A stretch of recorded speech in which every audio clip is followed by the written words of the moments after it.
वालेकुम, मैं हूं मोहम्मद शहजाद और आप देख रहे हैं मेरे channel extreme knowledge. Phase 2 public schools reorganisation programme का शुरू हो चुका है, जिसमें 4453 स्कूल जो हैं वो मज़ीद गवर्नमेंट प्राइमरी स्कूल्स जो हैं वो प्राइवेटाइज किए जा रहे हैं। इससे पहले 5558 स्कूल जो हैं वो फर्स्ट फेज़ में जो है वो प्राइवेट हो चुके हैं। उसमें से जो लेफ्ट ओवर स्कूल्स हैं, जो बच गए हैं, जिस पे किसी ने अप्लाई नहीं किया या जिन स्कूल्स को एनजीओज़ ने वापस कर दिया है, उनको इसमें शामिल किया जाएगा। और ये राउंड अबाउट जो है वो 5000 के राउंड अबाउट जो है वो मज़ीद स्कूल गवर्नमेंट प्राइमरी स्कूल्स जो हैं वो प्राइवेट किए जाने का मंसूबा बना लिया गया है। इस सिलसिले में टर्म्स ऑफ रेफरेंसेस जो हैं वो भी जारी कर दी गई हैं।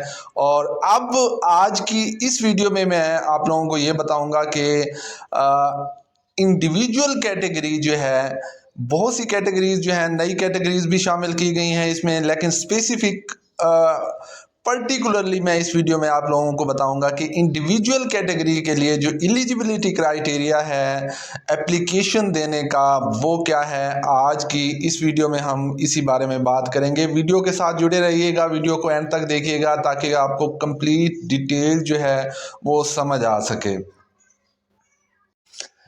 इंडिविजुअल कैटेगरी के लिए individual have 16 year of education can apply for one school by giving choice of 7 preferred schools from the advertised list of schools। जो है वो 16 year education होनी चाहिए इंडिविजुअल की, और 7 स्कूलों की जो है वो प्रेफरेंस दे सकता है इंडिविजुअल एक एप्लीकेशन में। जो वो एप्लीकेशन देगा 7 स्कूल जो उसके नियरेस्ट होंगे या अपनी तहसील में या आउट ऑफ तहसील जो है वो किसी भी विद इन ए डिस्ट्रिक्ट जो है वो किसी भी तहसील में किसी भी स्कूल में जो है वो अप्लाई कर सकता है। उसके लिए उसे 7 प्रेफरेंस दिए जाने की इजाज़त होगी कि वो 7 स्कूल चॉइस कर सकता है। उसमें से किसी में भी उसका मेरिट बन जाएगा तो उसे स्कूल अलॉट कर दिया जाएगा।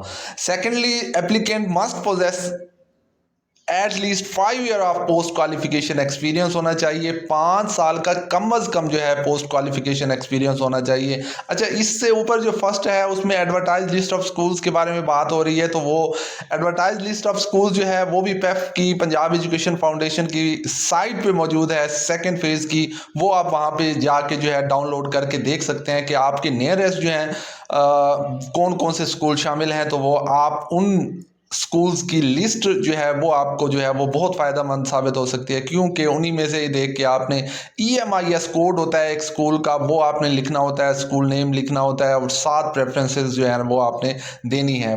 मोस्टली कोशिश कीजिएगा जो आपके घर के बिल्कुल करीब करीब हों, ताकि बाद में जो एक्सपेंसेस होते हैं इसके वो जो हैं वो ज़्यादा बर्दाश्त करने पड़ जाते हैं अगर दूर होता है स्कूल। तो आपने नियरेस्ट अपने घर के करीब करीब के स्कूल, और इससे ये होगा कि बच्चों की भी जो स्ट्रेंथ जो है, इनरोलमेंट जो है वो उसको भी बढ़ाने में जो है वो आसानी साबित हो सकती है, आसानी हो सकती है। और दूसरे नंबर पे हम बात कर रहे थे पोस्ट क्वालिफिकेशन एक्सपीरियंस का। देखें, याद रखें पिछली दफ़ा बहुत सारे लोगों की जो है एप्लीकेशन रिजेक्ट हुई है जस्ट बिकॉज कि उन्होंने फेक एक्सपीरियंस सर्टिफिकेट्स जो है वो बनवाए हुए थे।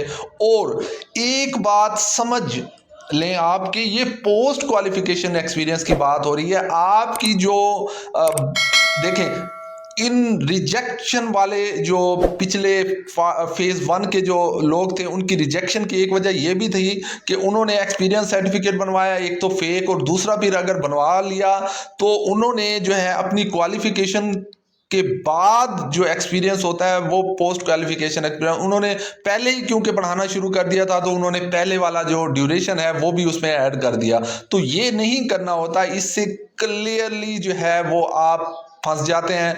आपका जो है वो ऐसे लगता है कि ये जो है इन्होंने फेक, हालांकि आपने बिल्कुल, अगर आप पढ़ा भी रहे हैं और आपको 6 साल हो गए हैं पढ़ाते हुए, तो और आपकी जो पढ़ाते हुए 6 साल हो गए और आपकी डिग्री कंप्लीट हुए 5 साल हो गए, तो आप 5 साल का बना लो भाई। 1 साल को उसे छोड़ दो, आप जो ड्यूरिंग एजुकेशन जो है वो आपने एक्सपीरियंस गेन किया था वो काउंट नहीं होगा। मैं बार बार आप लोगों को बता रहा हूँ, अपना 10,000 जो है वो आप ज़ाया मत कीजिएगा। तो post qualification eight least 5 year का होना चाहिए, उससे कम का अगर है तो आप अप्लाई कर भी नहीं सकते। ठीक हो गया। अच्छा, the experience certificate must be submitted as given format in appendix B जो है वो आगे चल के मैं आप लोगों को बताऊंगा कि आपने एक्सपीरियंस सर्टिफिकेट जो है वो फॉर्मेट उसका कौन सा होना चाहिए। फॉर्मेट के बारे में भी हम आगे चल के बात करेंगे।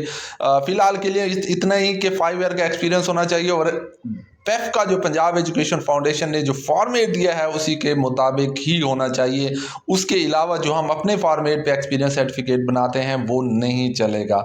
मैक्सिमम एज लिमिट जो है वो 65 ईयर है जो, और एज जो काउंट होगी वो लास्ट डेट जो होगी एप्लीकेशन सबमिट करवाने की वहाँ तक की काउंट होगी कि 65 ईयर से आप लेस होने चाहिए अगर आप अप्लाई करना चाहते हैं फॉर इंडिविजुअल कैटेगरी और PSRP फेज़ 2 में। उसके बाद black listed convicted individual have criminal record shall be rejected, उन्हें रिजेक्ट कर दिया जाएगा। क्रिमिनल रिकॉर्ड नहीं होना चाहिए। Applicant is required to submit eligible and valid police character certificate, उन्हें सबमिट करवाना होगा। पिछली दफ़ा भी ये जो है वो क्लॉज शामिल थी PSRP फेज़ 1 के एप्लीकेशन प्रोसेस में। और submission of fake documents by applicant shall render the applicant ineligible for the current as well as the subsequent programs of the government and shall also result in initiation of criminal proceedings। जो है ना, अगर किसी ने fake document किसी भी किस्म की जमा करवाई तो उसके खिलाफ जो है वो कानूनी कार्रवाई की जाएगी और उसे नेक्स्ट जो है वो अप्लाई करने की इजाज़त भी नहीं दी जाएगी। ये भी क्लियर कट जो है वो बता दिया गया है। इसलिए आपने कोशिश करनी है अपने ओरिजिनल डॉक्यूमेंट्स जो है वो सबमिट करवाने हैं। Serving employees of government includes but not limited to departments, attached departments, autonomous bodies, semi-government entities जो हैं और not eligible। क्लियरली जो है ना यहाँ पे मेंशन कर लिया गया है। सिंपली आपने ये देखना है कि अगर कोई गवर्नमेंट एम्प्लॉय है तो वो जो है PSRP फेज़ 2 के लिए PSRP फेज़ 1 में भी अप्लाई नहीं कर सकता था और फेज़ 2 में भी वो अप्लाई नहीं कर सकता।